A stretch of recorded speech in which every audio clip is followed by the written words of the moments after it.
Hey everyone, my name is Nat. I'm an AmeriCorps Vista serving with the Baylor Collaborative on Hunger and Poverty, and part of my role is increasing awareness of food insecurity across college campuses. So I wanted to take some time to talk about food assistance for college students and what's available to them.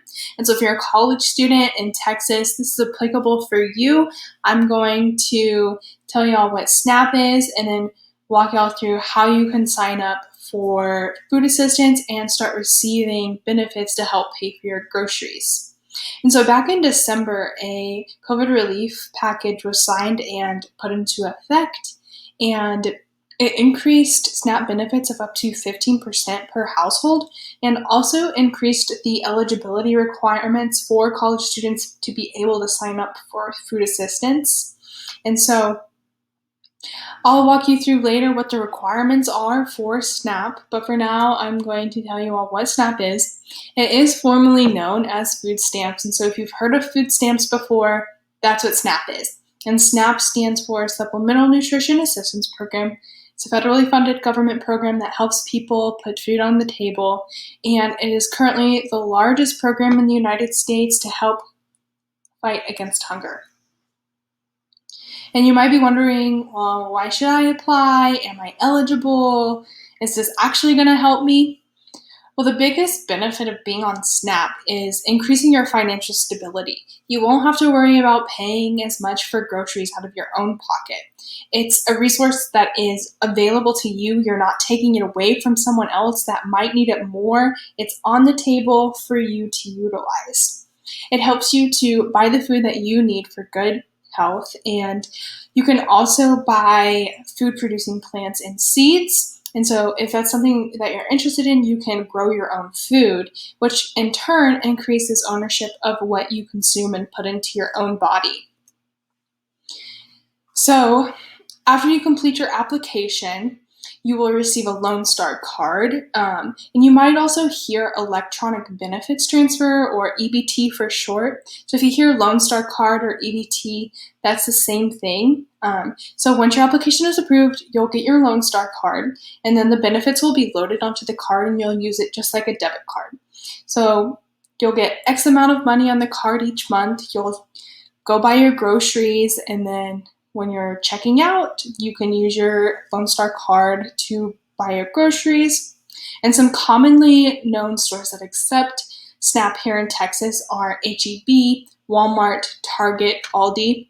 And if you want to, after this presentation is over, here in the bottom left-hand corner, you can click here and it'll take you to a website that you can type in your zip code or your city, wherever you are, and it will come up with a list of grocery stores in your area that accept SNAP. I also know that groceries or dollar stores and convenience stores are kind of hit or miss whether or not they accept SNAP, but basically anywhere where you can buy food is a safe bet that they'll accept SNAP. One other thing to note is that you can't use your Lone Star card to purchase alcohol or tobacco or anything that cannot be eaten or drank, or you cannot use it to pay for any food bills that you also owe. So as a student, there are some requirements that you must meet to be able to be on SNAP. So the first one is being enrolled in at least 6 hours this semester.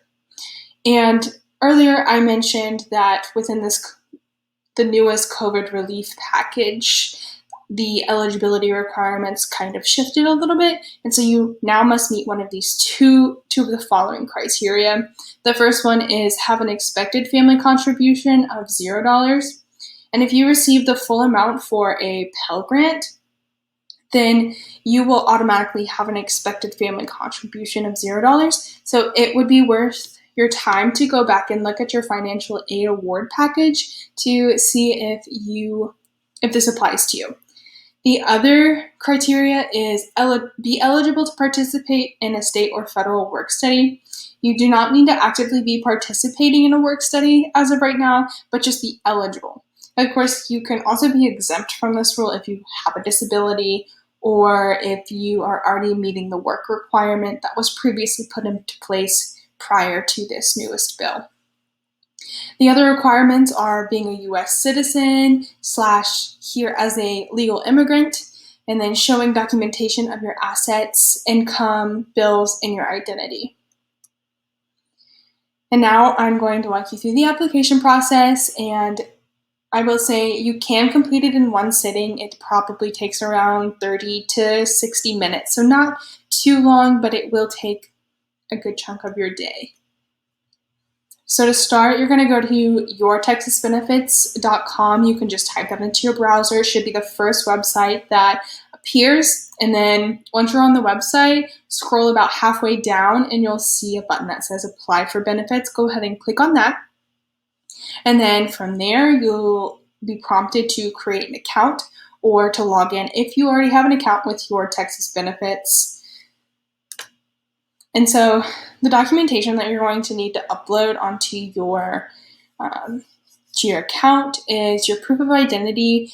Either a driver's license or ID are the most important aspects of your identity that will need to be shown. And so whichever of those is applicable to you. And if you have your social security card or your birth certificate on hand, you can also put that on there as supplemental information for your proof of identity as well. But most importantly, driver's license or ID. The other thing is bills. So any bills that you're currently paying on, such as car payment, car insurance, your phone bill, rent, mortgage if you have a house, any medical or dental bills.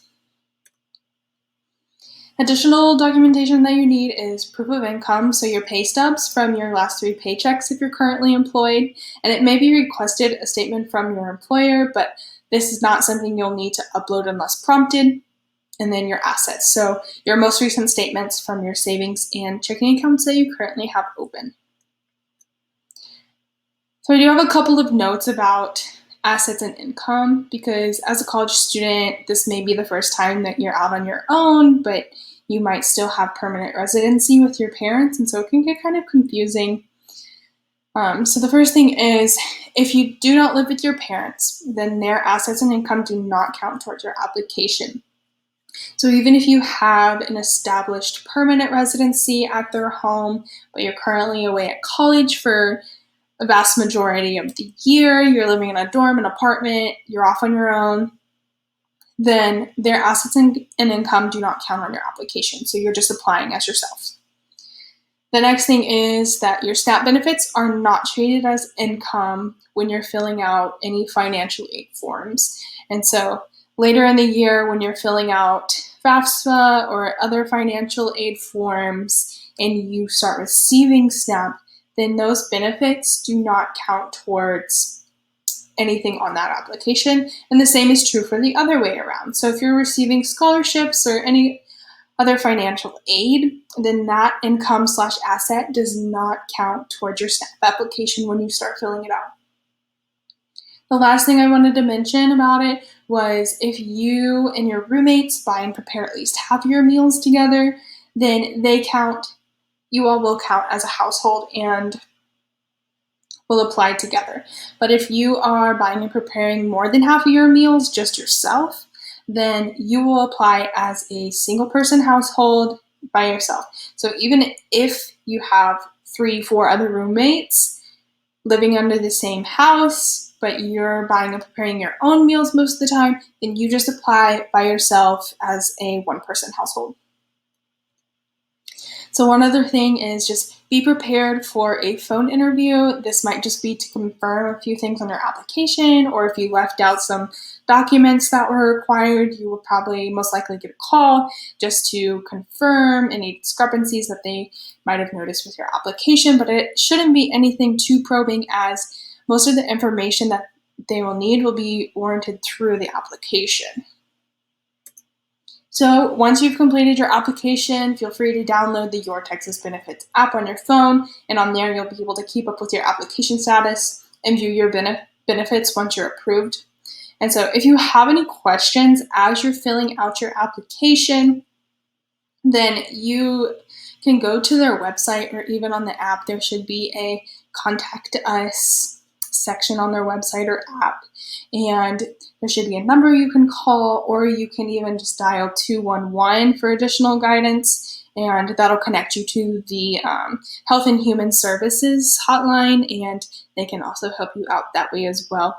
But that's all I have. Thank you for taking the time to watch this presentation, and good luck filling out your SNAP application.